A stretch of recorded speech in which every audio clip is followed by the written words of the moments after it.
Thanksgiving va a ser en mi casa y a mí me tocó el arroz con gandules. Tú sabes que lo mío es la comedia, no la cocina. ¿Tú me puedes enseñar, por favor? Vas a coger tu caldero, le vas a dar la vuelta con el aceite una vez. Vas a coger la misma cuchara con la que se sirve el arroz, vas a coger el sofrito y ¡fua! Para allá. Y vas a coger un puño de cilantro, ¡fua! También. Un puño de cilantro, ¿y eso cómo se mide?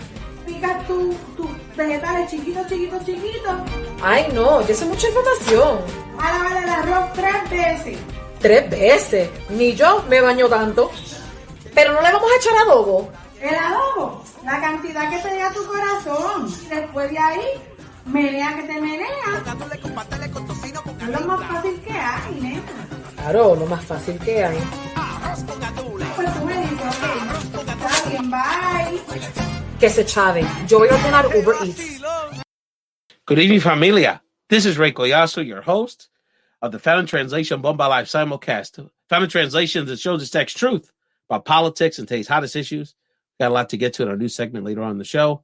And Bomba Live is the virtual Puerto Rican celebration. In the case of tonight, the Bronx Takeover episode.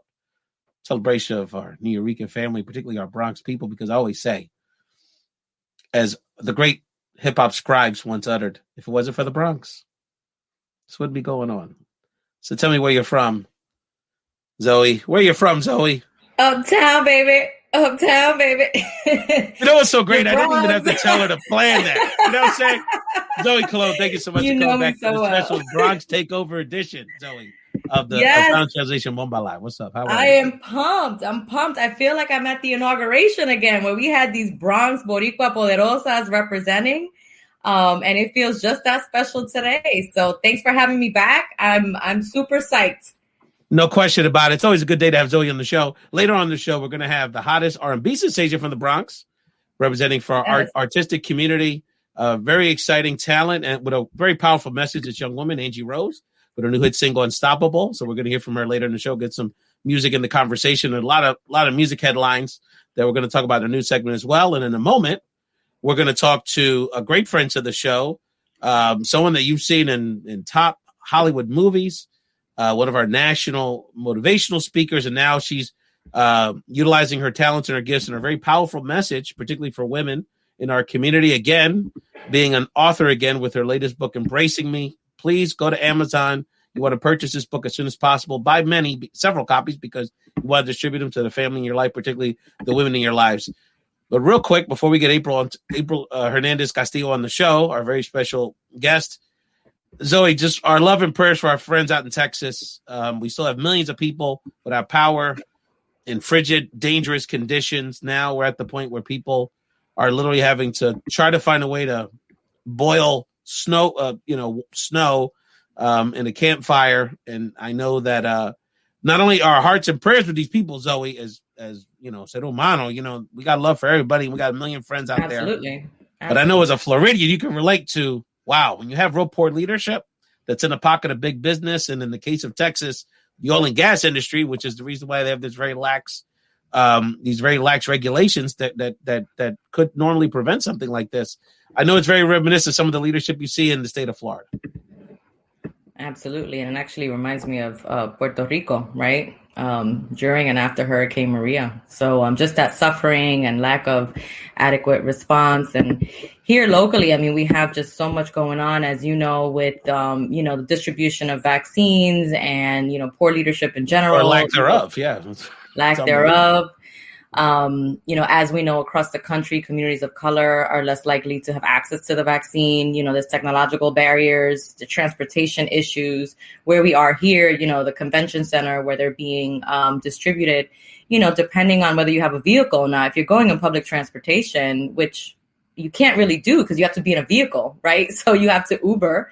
And if, Uber or have a family member take you. And so it's not accessible to everyone. But even if you go in a vehicle, it's a good 30 to 40 minutes, depending on what part of town you're from, because it's in the kind of touristy district on I-Drive. So that's definitely an issue for us. We've had a number of Latino-led organizations doing the best that they can. We have, Father Jose from one of the churches here in Azalea Park, which is a predominantly Puerto Puerto Rican community, low-income community. They just secured 500 vaccines recently just to give out in Azalea Park, knowing that there's a ton of elderly from the Puerto Rican and Cuban community there. Iniciativa Acción Puertorriqueña, we have a Salud y Familia show on live radio that also broadcasts on Saturdays in Spanish, trying to give as much information on the vaccines. As you know, there's a ton of disinformation in our community and deep-rooted lack of trust in medical trials and, in government and fear and just not knowing what to do, if this makes sense or not. And so we're trying to get the information out at the hands of medical experts and local. And we'll remind people again, but tomorrow, for those that are on the Clubhouse app, I do a room there with health and wellness experts and also experts in the entertainment industry. We got to free up Zoe's time so she can join us on a Friday at 12 o'clock Eastern. But we're going to have a lot of our Texas friends on there to discuss what they're seeing on the ground and how people from outside of Texas can support our brothers and sisters and what's really the real story going on. We have a lot of education we need to do down there because, unfortunately, let's be honest about it. The governor down there, part of the reason he doesn't get attacked so much from our community is that he's disabled. His wife's Hispanic, and he seems like a nice guy. He doesn't come off as overtly ridiculous as DeSantis, Governor Greg Abbott. But the reality is he might smile and look nice and go to church, but he supports very racist, right. With basically legalizing racial profiling a few years ago against the Latino community, and now basically allowing his whole state practically to be in harm's way because he's in the pocket of the oil and gas industry. But let's talk to someone that's very inspiring, a big part of the Bronx Takeover. And I'm going to ask y'all what makes y'all women so strong for the Bronx in a second. But a great friend to the show, someone that's known, again, A-lister in Hollywood, TEDx speaker, author, and really a life force. Welcome back to the show. Great friend to the show, April Hernandez Castillo. Welcome back, April. Hello, everyone. Good evening. So great to see you. I know my movie files are like, isn't that Latina from Freedom Riders with Hilary Swank? Yes. April, a true A-lister. True A-lister, my friend. Or I'm always mixed up for Michelle Rodriguez, and it's, it's always one of those moments of like, no, I wasn't a Fast and Furious road movie. I don't see that. Yeah, and she's had some issues, but needless to say, April, it's great to see you. And I know we really want to, and again, we're encouraging people. Your new book, Embracing Me. We want to make sure people purchase it on Amazon. We encourage you to buy it as you're speaking. You're going to tell us a little bit more about this book. Look at that, an incredible, just incredibly powerful. And it turns out that the Angie Rose, who's going to be coming on later, as well as our great friend Betty D from Sweet Sensation, are fans of the book, have purchased the book, and are in collaboration with April to continue to spread her message. April, I know Zoe wants to talk to you a little bit about the book in a second, but I want to start from where this begins for you because, Hollywood, author, TEDx speaker, national motivational speaker. Right. But that's not where this journey begins. No, that's where the journey is now. So April Hernandez Castillo, where does this journey begin for you? Oh, the journey began in 179th Street in Grand Concourse in the Boogie Down Bronx. Hey. And it's been an amazing ride. It's been interesting to see, where it all started to where it is now. But I'm most excited of where I am going. It's one of those things when you look back, you go like, wow, everything just started with a dream, and to be able to continue moving forward and meeting folks like yourself to share the story, share the platform is always a blessing. April, what's so interesting is that on some level, there's so many, especially in the entertainment industry, that at one point you were sort of living the hood dream, movies, Hollywood, celebrity, a lot of attention, right? Notoriety, visibility, living the life, so quote unquote. And on some level, you found a path that was not what normally people would do, because normally people would crave more of that. But again, and I'm saying this as an acquaintance, someone that's followed your career over the last several years. My sense is that you were looking for something deeper, more real and more impactful for people. So that's why you've diversified your platforms. So can you talk about that? Because it's so easy for our folks in the entertainment or whatever career they're in to be attracted by the sexy part of their industries and you really chose a path that seems like you wanted to share a deeper message. Can you talk about the sort of twists and turns and the ways you've been able to express yourself outside of just movies and film? Of course, that's a fantastic question.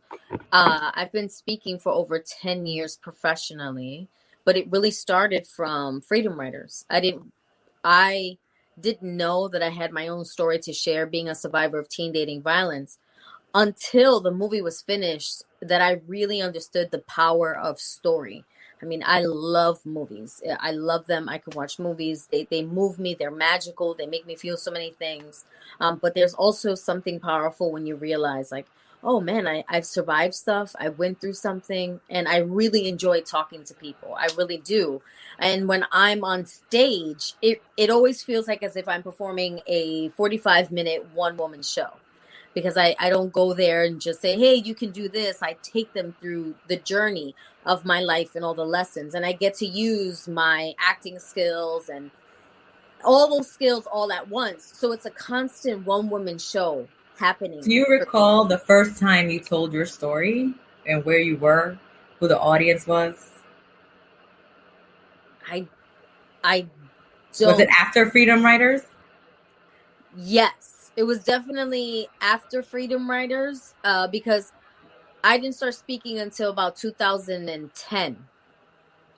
So Freedom Writers was 3 years, right? It came out in 2007. And then, I had a baby and all of this stuff. And so it was like gradually where I felt comfortable. And in your book, you allude to the fact that it was through that process, right? In the movie and the power of writing and telling your story that you became inspired to tell your own, correct? Right, correct. Yes. It was awesome. One of those moments where you realize, like, oh, I have something to say and I survived. That's right. Not many people do. And if I can share my story to one person and it changes their life, then I've done the job. I think that growing up in the Bronx, you're taught to be super tough, right? Grit, resilience, it builds character. But at some point, whether it's the first time you go to see a therapist or the first time you talk to your friend about, drugs, violence, whatever the case may be, we're entitled to that, to be able to sit with our story and process it and really understand how it shaped us. Mm-hmm. And there's a lot of pressure on young people from low-income communities to embrace grit as something, a motivational. But what happens when that person breaks down? What happens when it becomes too much? I think there's a lot of pressure on us, to again, build that resilience and march forward, Right. Does that ever come up for you, in talking to young people about your resilience and your struggle and your story? Being vulnerable is so important, right? Right. It is. And it's not something that we're used to culturally, right. Especially if you grew up in a certain era. I think now it is, though. I think kids are way more, have the ability to really express themselves, and they do know their power of their voices, but also still many don't. And I've witnessed that specifically when I go to like the Midwest. When I go to the Midwest, it's not something that is really encouraged because a lot of them are immigrants. And so I'd rather not be seen. I'd rather not be heard, because if I am heard or seen, I can be taken away from my family. So I had to learn the different just cultures, even though we're all Latino, the majority of the time, anyone on the East Coast, we pretty much all have like the same vibe. Once you start moving to the other side of the United States, things change. And now immigration issues. Right. Mm-hmm. Then you're just saying, okay, how can I get you to just embrace who you are now? How can I get you to just recognize that where you are is not where you're going to end up? If you choose to find that. I think Latinos are extremely resilient people because we have to be. Because we have that, we're not going to give up, we're not going to die, we keep moving forward. That's right. But also finding those moments where you're saying, like, you know what, I can't always be everything to everyone. That's right. Mm-hmm. Yeah. And so how did you get started in your film career, your acting? I didn't think I was going to become an actor. I never acted as a child. I was never into entertainment. I mean, I think, all Puerto Rican houses are hilarious. That's just me. I just think like most of us are comedians without even trying, but I played sports the majority of my life. So I assumed that I would continue in either nutrition or athletic training. I went to Hunter College, walked into the chemistry class, and then I walked out because I realized, oh, this pretty face does not do science. And that is not my greatest strength. No, it's not. And so I walked into an acting class, and that's been my life for the last 20 years. So I felt like acting found me, and I felt like professionally speaking, found me as well. What is one of the most like powerful moments in speaking to young people? Something that someone said or story that they shared? Well, let me see. I have a Rolodex of 10 years and plus talking. There's one in particular that this was when, Trump was president. And this is when the conversation of the wall was really on fire. And I was in Rio Grande. Please forgive me if I'm saying it wrong. And I went to the border, and I got to see the border. And I was speaking to over 700 students. And I was talking about, I had suicidal ideations. I suffered from that when I was younger. And this boy came up to me, and he handed me like this yellow piece of paper, and he wrote, I've tried to kill myself because my mom gets abused, and I just want to know if there is any hope for me. I kept the letter. Never forgot that boy. Never forgot that moment, and it haunts me all the time when I think of, these kids who are really suffering. And I wish that, I did everything possible at that moment for him. Sure. But you always wonder, you wonder where he is in life. I wonder if he got help. I wonder if he's still alive, to be honest. So this is your calling. This is, I'm sure you made an impact, I know, but sometimes it's just, there's real pain that is out there. And my job now is not only to encourage the children, but it's to really awaken parents, awaken the fact that teenagers, you cannot compare your life on how we grew up to teenagers now. Sure. So it kind of drives me crazy when parents assume that, millennials are emotional and they're weak and they're not like us. No, they're not. But we've never experienced a technological world the way they have. So you cannot compare yourself. It's just unfair to do that, Sure, so, the world has changed tremendously. Oh my! So access to information, too much, too little. Depending on what you're talking about. Right. Even from 5 years ago, right? From 5 years. So every year you're just like advancing so fast, and I think some parents just have a hard time with like how do I like stay cool and connected to my child. Right. But I feel like the world is growing rapidly that I feel so out of touch. And there's some blurred lines there, right? Because through social media, you can literally follow someone's life. So how do you know if you're being stalked? What is the threshold? Like if your boyfriend, your partner, whatever the case may be, is like, hey, what's going on? Why are you liking pictures at 1:00 in the morning? Oh my goodness. Right. Like I wouldn't have been able to deal with that when I was dating in in my 20s, in my teenage years. Correct. And because it's so popular and everyone is doing it, young people may not identify that as a potentially harmful relationship, and so the times are just so different. I started to read parts of your book, and one of the things that really stuck out to me is when you said that it was easier because you do allude to kind of the history, what was happening at that point in time of in the Bronx, right? And one of my favorite lines so far, because I haven't finished, is that it was easier to pick up a bouquet of crack vials than it was of daisies. And I was like, whoa, girl, you just hit a nerve right there.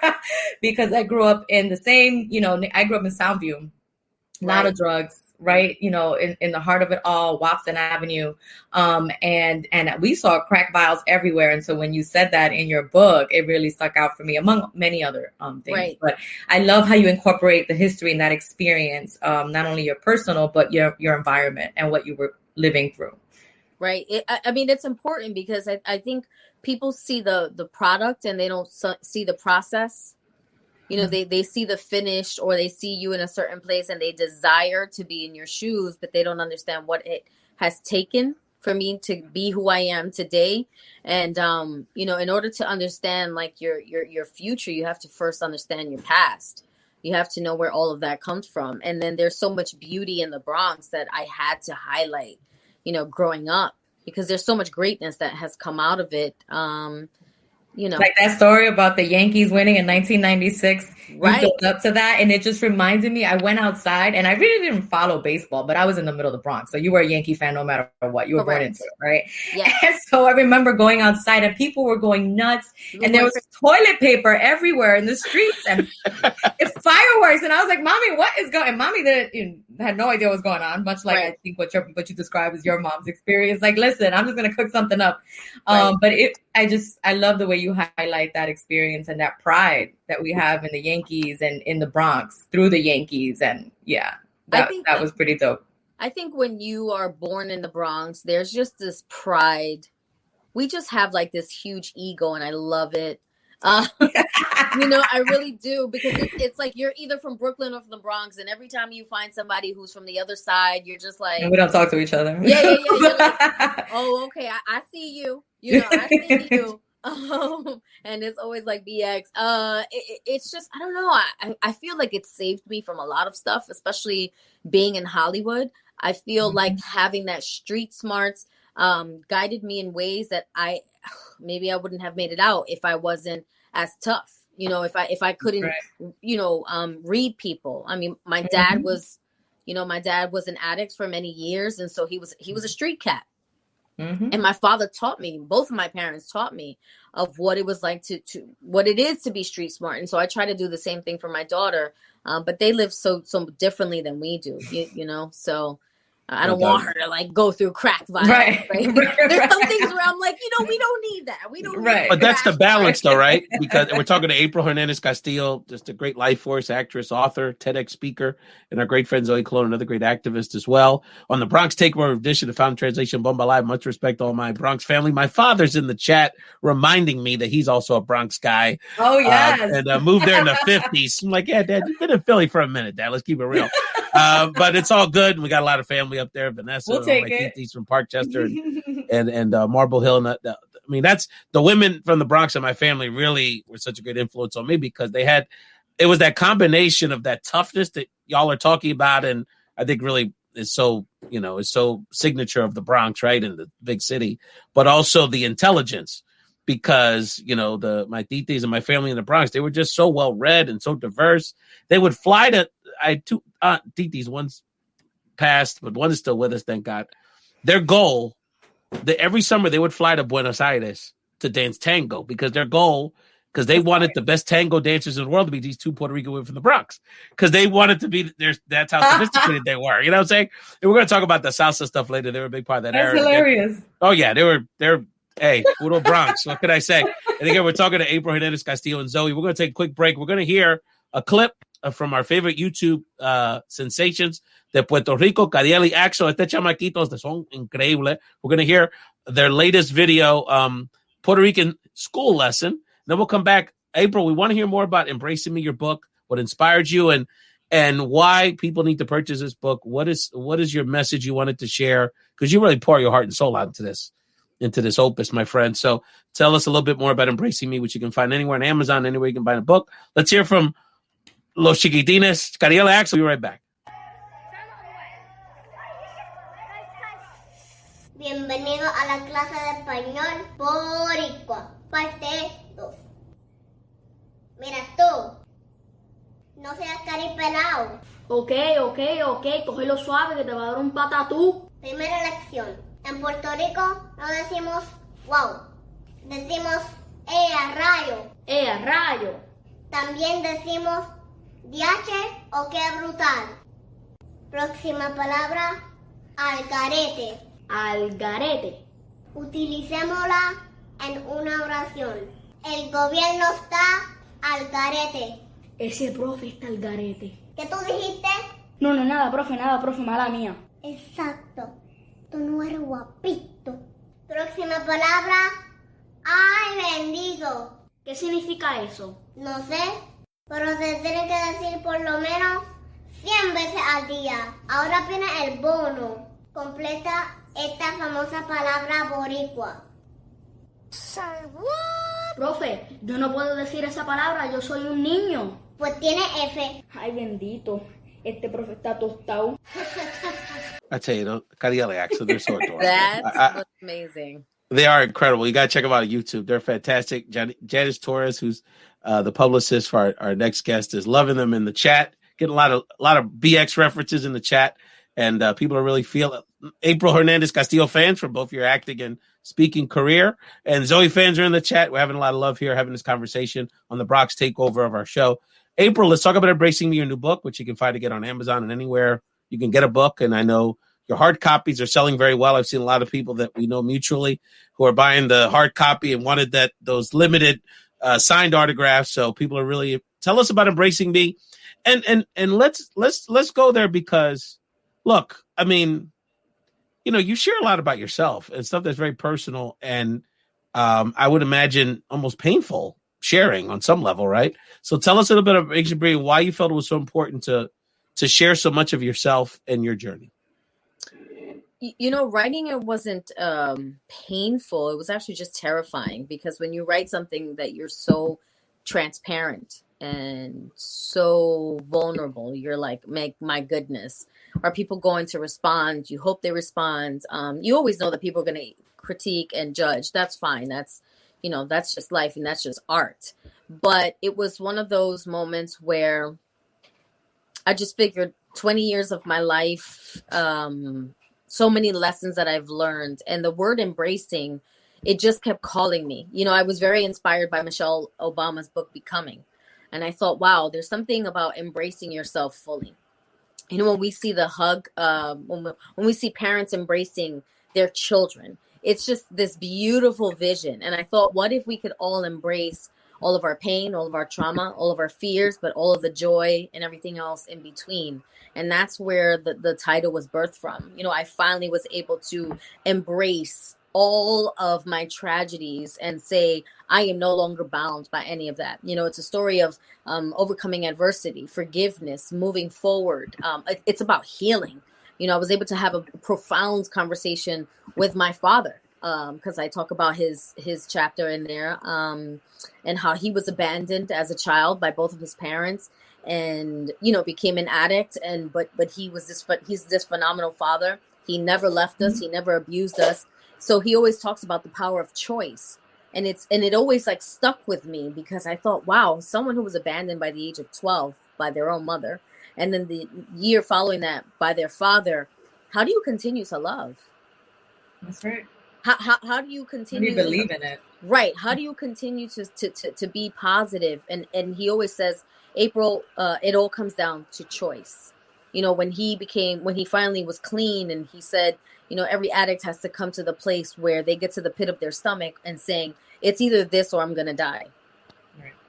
So that was like we all have choices. You know, when I made a choice to leave my abusive relationship, once again, I decided two things. I decided to leave and I decided to live. And I thought if I live, man, I have to do something powerful with my life. And if we're talking about needing hope, we need hope now more than ever. People are suffering in ways that we will never truly understand. And we need to hear stories of people who have been able to triumph over hardships. You know, April, one of the things that's really been telling about this journey with Embracing Me has been the reaction you've gotten from your readers. And look, you know, I'm supporting you. I'm getting my copy. I'm on you having a show. But, you know, you never know. And I go through this. I know people watch, but, you know, you don't necessarily, you know, you're not expecting all this reaction. Right. And then when you get these really thoughtful feedback about what you're doing, you really understand why you're on this road, even though it's painful and it doesn't seem obvious, right?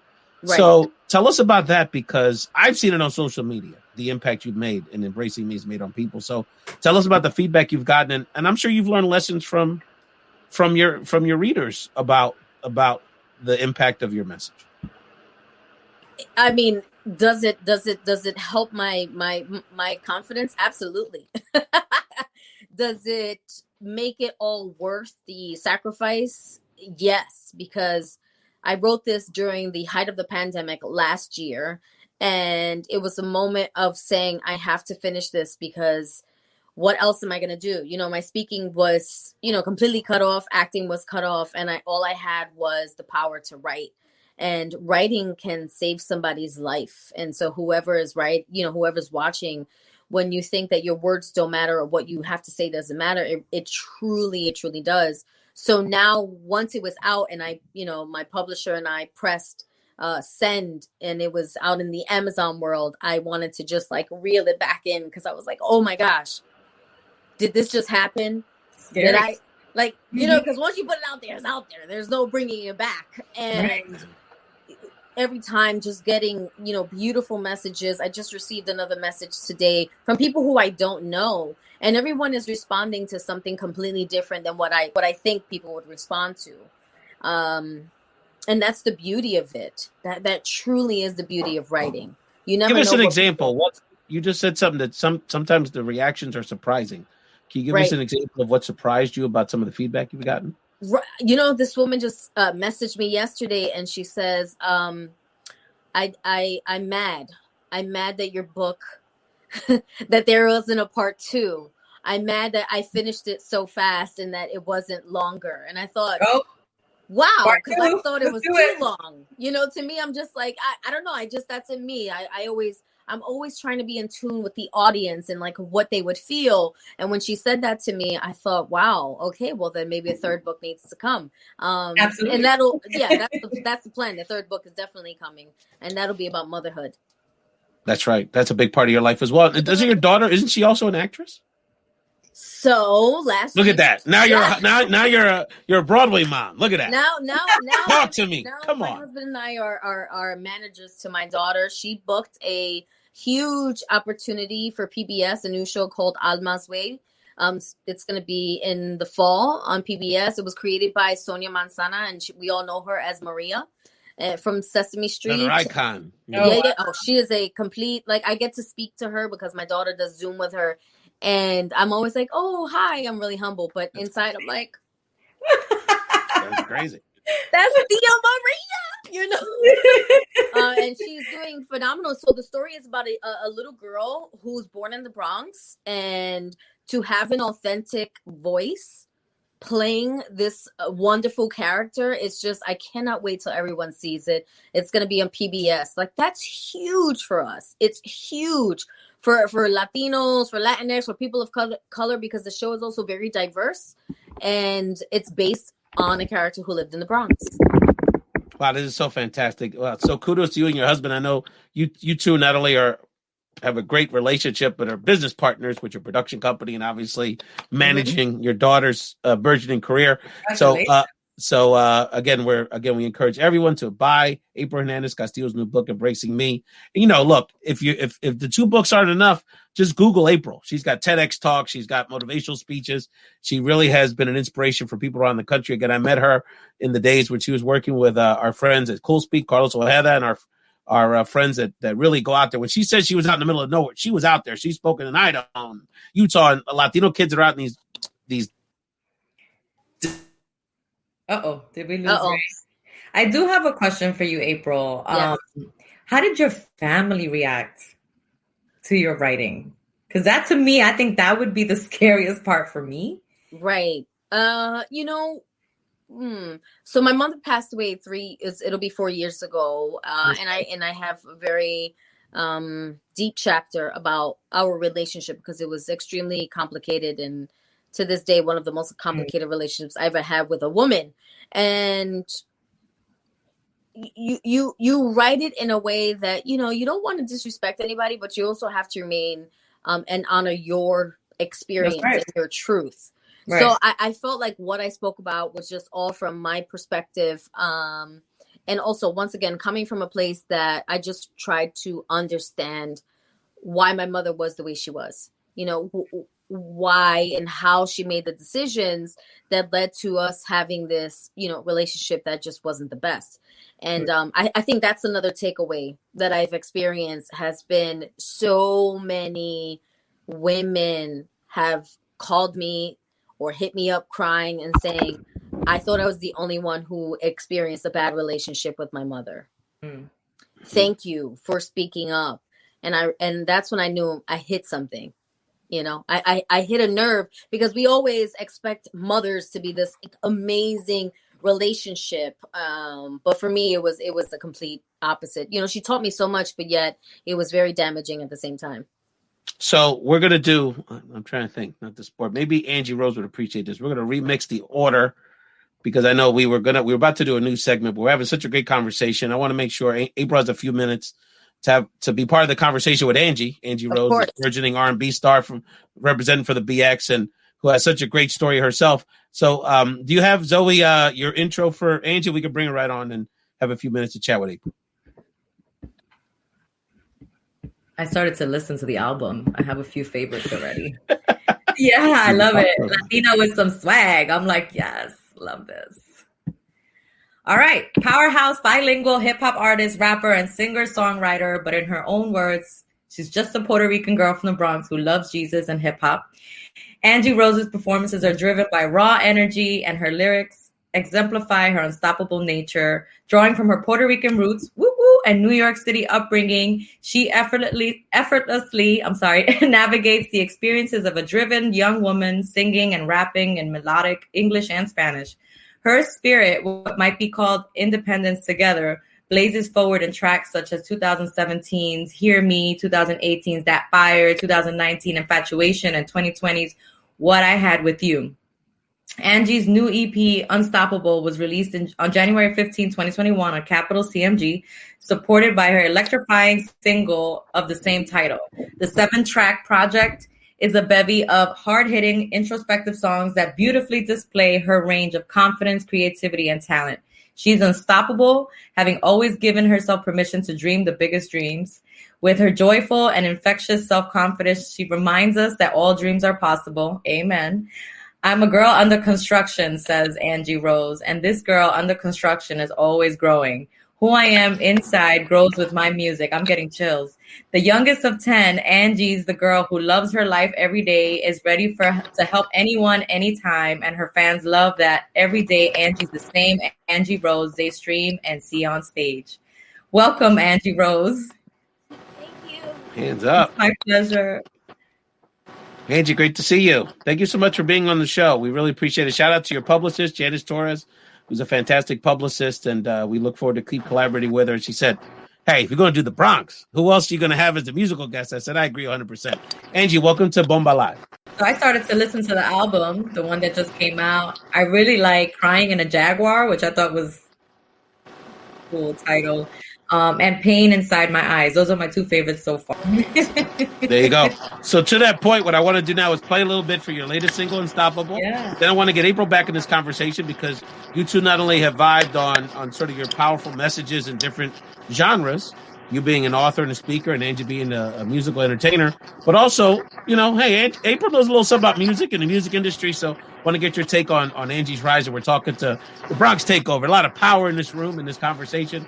My great co-host, Zoe Colon, a great activist and also in her own right.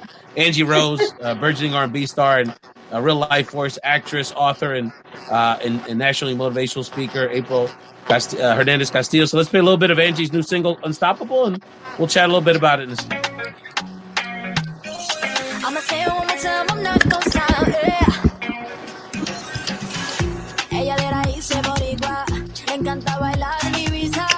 Sabe que le duele la noticia, que subirla no está muy bien. Difícil pero posible, ay, respira Dios invisible. Ay, difícil pero posible, ay, respira Dios invisible. Ay. I'ma say it one more time, I'm not gonna stop, I'ma say it one more time, I'm not gonna stop, Got me feeling unstoppable, feeling unstoppable, feeling unstoppable, like I can't lose love. Kick game and I'm mad at you again. It's his name and I'm mad at you win. You heard me. me, bottom to bottom, up to the top, man, I ain't need the elevator, it's like going up top. Infatuated, had to fight like a man, I'm overcoming heartbreak, and securing this bag, I react, it's a fact, if I crack, I'm a tag, that's a fact. Boogie down, I'ma say it one more time, I'm not gonna stop, yeah, yeah. I'ma say it one more time, I'm not gonna stop, yeah, yeah. Feeling unstoppable, unstoppable, feeling unstoppable, unstoppable, feeling unstoppable, like I can't lose love.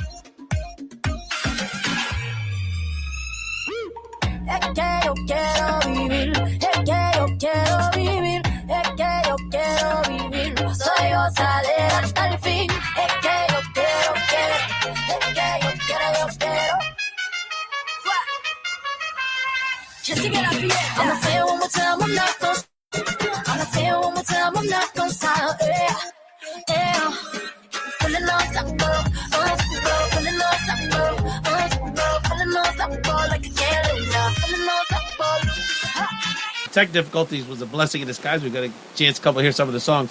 Say something to us, Angie. I like those videos, some good tracks we just got to listen to. Unstoppable, and tell us a little bit about your new single. I appreciate it. We good? Better, yeah, it's okay. Better, we're good. You did find the AirPods. So yeah, you're definitely clear. Don't worry about it. Talk to us about Unstoppable. Yeah, we're talking about Bronx women, unstoppable. You know, that's what I kept thinking of. You know, and I love how diverse your styles are, and you know, it's just. I mean, one minute we're listening to it like reggaeton kind of beat, and then it's a little bit like R&B, and I just loved it.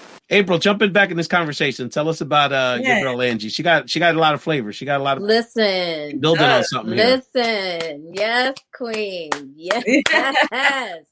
That was. Look, it's never easy. It is not an easy thing to get into the music industry. That is a world that it's just nice and colorful. I'm gonna keep it like that. So. When you find someone who can figure out a way to get into that world and, you know, and do it the right way, I mean, the videos, the music, everything is working for you. And I'm just all for that. You know, there needs to be so many of us because we have so much talent, but to do it the right way. And it seems like she has a really good team, which is always, always important. You know, doing this by yourself is it's not easy at all. So I'm here for it. And I'm very proud. I'm very proud that she's from the BX. And I'm very proud that, you know, she's just creating her own lane, which is powerful. And did you see how, you know, she seems so humble and shy, right? Like in this conversation, and you see that confidence. Right. Dudes, like in the videos, I'm like, yeah. Right. I know. She's all like, oh my God. You're like, yeah. Oh my God. Right. No, you're fire. You're fine. You know, Angie, you have a lot going for you. Let me tell you this. That's you know, funny. I mean, it's the work in progress, man.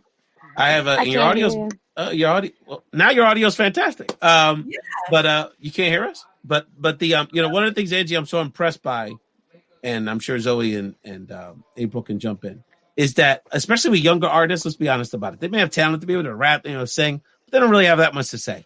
So they ain't been through much, right? And they don't really, you know. So what I really appreciate about, I think the best thing I can say about you, and all jokes aside, is that every song, the more I hear, the more I want to hear. Right. But because there's always point is that there's not only musical diversity, but there's also topical diversity in that you get the God-fearing woman version, you get the street, you get the Latina, you get the fire, you get I want to spit on the lyrical, I want to sing.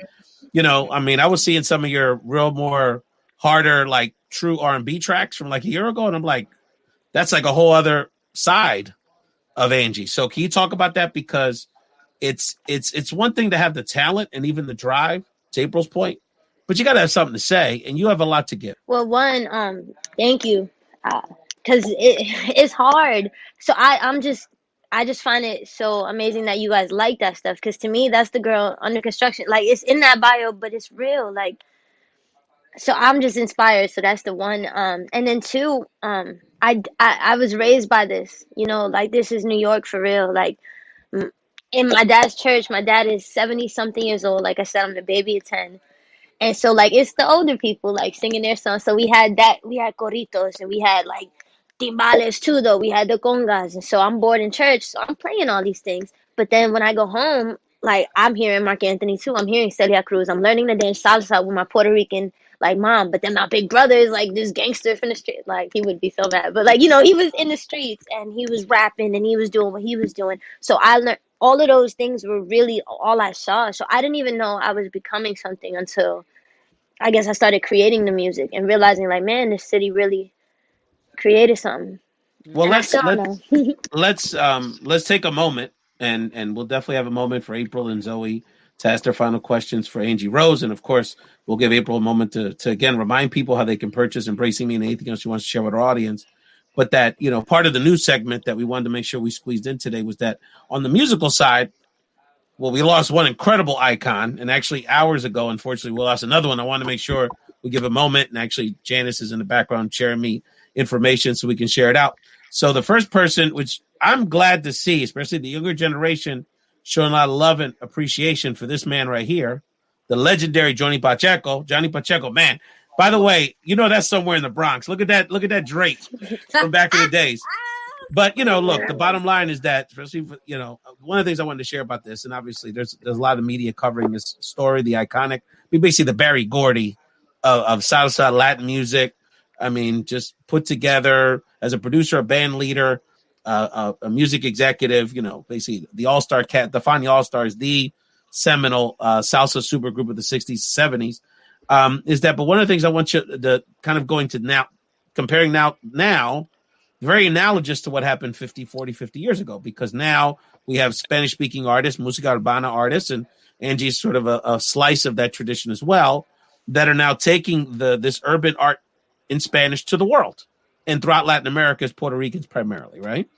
In the same way what happened 50 years ago. So these Puerto Ricans and Latinos, Johnny was Dominican, but you had Cubans and Panamanians like Ruben Blades and other people, but primarily Puerto Ricans from New York, most of them from the Bronx. Let's keep it real.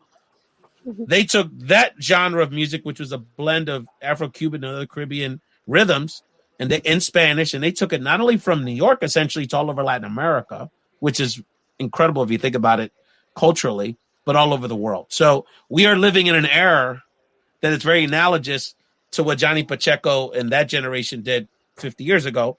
And you don't have Bad Bunny and Daddy Yankee and Don Omar and all and this generation and Angie Rose without those influences, because those musical artists were New Yorkers, and they were collaborating with jazz artists and R&B artists and getting and disco artists and getting influence from all those, the rhythm of New York. So I think that's something that we wanted to honor. Johnny Pacheco, rest in peace. Just an incredible icon. And again, and unfortunately, some of you may not have heard this, but we got some terrible news from the hip-hop community. Prince Markie D from the Fat Boys. Right. Just passed away a few hours ago. April, talk to me. I mean, that's hip-hop. That is. By the way, from Brooklyn, by the way, a true, people don't realize, people see Fat Joe, and of course we all love and remember Pun. But Prince Markie D was, with, I would say, Crazy Legs, and that generation was one of the true Puerto Rican trailblazers in hip-hop. Right. I mean, I'm just learning of this. I was on Instagram before and I saw the news, and it's unfortunate because he's so young. You talk about Fat Boys. I mean, you can't talk about groups and not think of them and the iconic music that they left behind. And it's always sad when we lose hip hop legends. It really is, because you always wonder who's going to continue carrying on this torch that was created, in this genre called hip hop. And it's unfortunate. Johnny Pacheco, listen, he is hands down the best. My father, I grew up on that. I grew up on all of them, Tito Puente, Hector Lavoe. One of my favorite moments is when they're all in Africa and they're with Celia Cruz and, George Santana and doing El Raton. And hands down, one of the best just performances I've ever watched. And I play it to this day, like all of the time. So we have lost a huge legend in the salsa world. No question. The iconic Yankee Stadium concert. That's right. Which my dad always shows off that he was there. So yes. Wasn't that the first time? Yeah, it was the first time anyone I got to play in Yankee Stadium. Wow. Yeah, and just thinking about, our experience, like what Angie and April have been saying, it's like, we are a special breed. Like sometimes I feel severely misunderstood, whether it be in the workplace, whether it's Florida, even now everyone knows AOC is not the only one. Gets misunderstood sometimes. You know what I'm saying?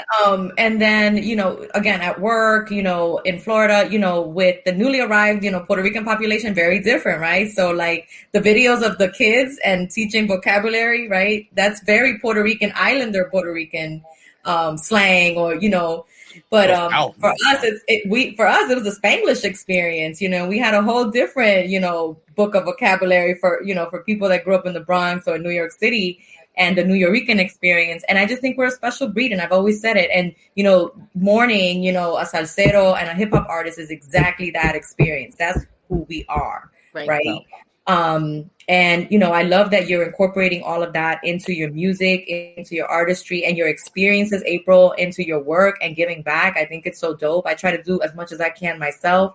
We have very similar stories, and I think it's important, and it's not easy, to face some of these issues and hardships but it's built us up to be who we are, and we're pretty badass, I have to say. So I'm honored just to be in your company and to be able to interview you. And I think you're amazing.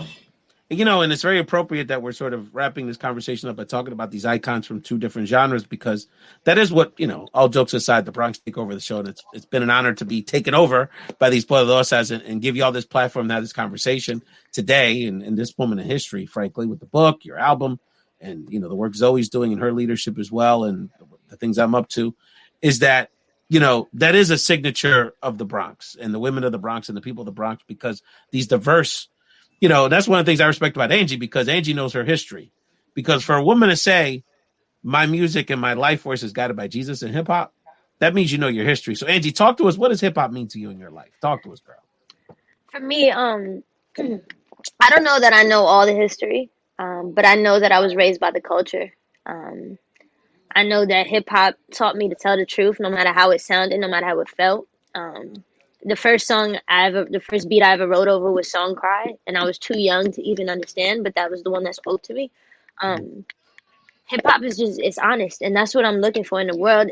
From a child, that's what I was looking for. I was believing in God because I believe God was honest. God was the first honest thing that I thought I could, and that's what it is. It's hip hop because it's honest. Because you can't be played. You're going to get on here, you're going to tell the truth. Some people can play their games, but for me, I can't play hip-hop.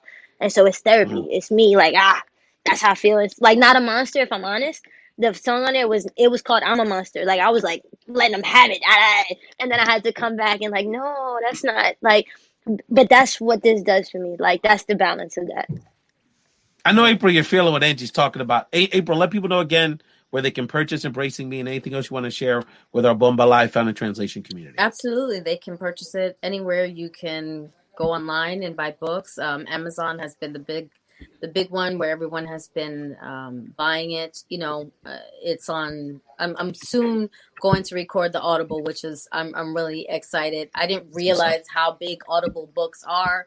I've never really listened to a book, but people that is what they do. So that is what I will give, because that's what people need. And for me to be able to tell my story in my own voice, as the way Angie is doing it in her own voice, we talk about women owning their voices, and we are living in the time of the female, and female voices are being heard. We are no longer being silenced, and that's what it's about. That's what it's about. And learning about Angie and just really appreciating her. And I know Janice very personally. Shout out to Brand Phoenix. And it's another BK. I've known her for many years, and you are in good hands, and that's what it's about. It really is. So and the fact that you talk about your faith is admirable. I think to me that's the most thing that I'm most impressed by, because not many of us are willing to be that bold to talk about it and not feel like we always have to put a disclaimer. Like, oh, whatever you believe in. And it's like, no, man, I believe in the blood of Jesus, y'all. Like, I believe in the blood. And I don't want to feel bad about it, because I know where I've been. And if it wasn't for him, I would not be here. So let us, give the honor and respect to whom it deserves. And that is, Jesus and God for us. And at the end of the day, we're still artists. I mean, God is a creative. So why aren't we creative as well? Well, I encourage people not just to buy one book, but I have multiple copies because you got to share Embracing Me with your family and friends. It's going to change people's lives. I'm telling you, I've seen it from firsthand experience, the impact, particularly with the women in our community, that this book has had on people. So I encourage you to buy one for your sister, your mom, your abuelita, and we're so excited, April, whatever you do to continue to support you and your daughter now in her acting career. So just really excited for the clan's journey. Angie, I know you're feeling April's vision as well. Anything else you wanted to share about April and in this moment? And these are the kind of moments you can only have on Bomba Live. It's such a special time. Yeah, this is crazy. Yeah. It's like emotional. I'm trying to keep it cool, but just I needed this. Like it's just so encouraging to see somebody that, girl, I thought I was you. Like I swear to everything. I was like in that movie theater, like, you're not gonna stop. Like for real. I'm from here. You don't understand where I'm from. Like, bruh. So just hearing it, seeing it, and you're living that. That wasn't just a script. That's something you're living. Like that's crazy to me. Like that's and Zoe. And Angie, like every word. It's Angie Rose Music with a K, right? Is the social media handles and we can download your Unstoppable anywhere. Like I say, Psych. Download it, share it. We got to support the movement. And again, thank you for your publicist for setting this up. Zoe, you get the final word, my friend. I know you've enjoyed this conversation. You've been bugging me to have this Bronx Takeover for some time. We delivered, and you guided a great conversation. We need more Bronx Takeovers, like for sure. Well, I've enjoyed speaking to you. Phenomenal woman. Like I say, poderosas from the Bronx, Boricua. I love it. A lot of what you said resonated with me. Thank you so much for being on the show. Keep doing what you're doing. I'm sure you're inspiring millions and millions of people, and I hope that you'll join us again. It's been a pleasure, and you guys are just dope. I mean, that's the word. That's the highest you can go. Especially where y'all come from. Yeah, no doubt about it. You're just dope. Much respect to the BS. April Hernandez Castillo, Angie Rose, Zoe Colon. I wanted to just really quickly let people know a couple things. One is that tomorrow, if you're on Clubhouse, I know April, we're going to arrange a conversation with you soon. And April and Angie and Zoe, you're welcome to join us for a room or a Clubhouse very soon. I'll be on there at 12 o'clock Eastern, 11 o'clock Central, talking with we have a set of conversations with leaders from politics, health, and entertainment, very analogous to this conversation, about we can collaborate. And we're going to really focus on Texas tomorrow. You see in the crawl, if you're watching the show, some organizations you can Venmo charitable donations to. The other ones providing shelter and food and water to people that have been displaced because of this incredible tragedy in Texas because of the storms and the electric system not being up for it, unfortunately. So we're going to be having that conversation. Some of our great friends from the freestyle world, Betty D and K7, often join us. So expect to see them on that conversation tomorrow. So if you're on Clubhouse, check me out at 12 o'clock tomorrow. And, we'll be making more formal announcements in the near future. But for those that remember the way Bomba Live began, it began as a 10-hour virtual celebration to, not to replace, because never replace it, but to elevate us in a way we couldn't do with the Puerto Rico. We didn't have our New York Puerto Rico Parade, any of the Fiesta Patronales in Puerto Rico around the country.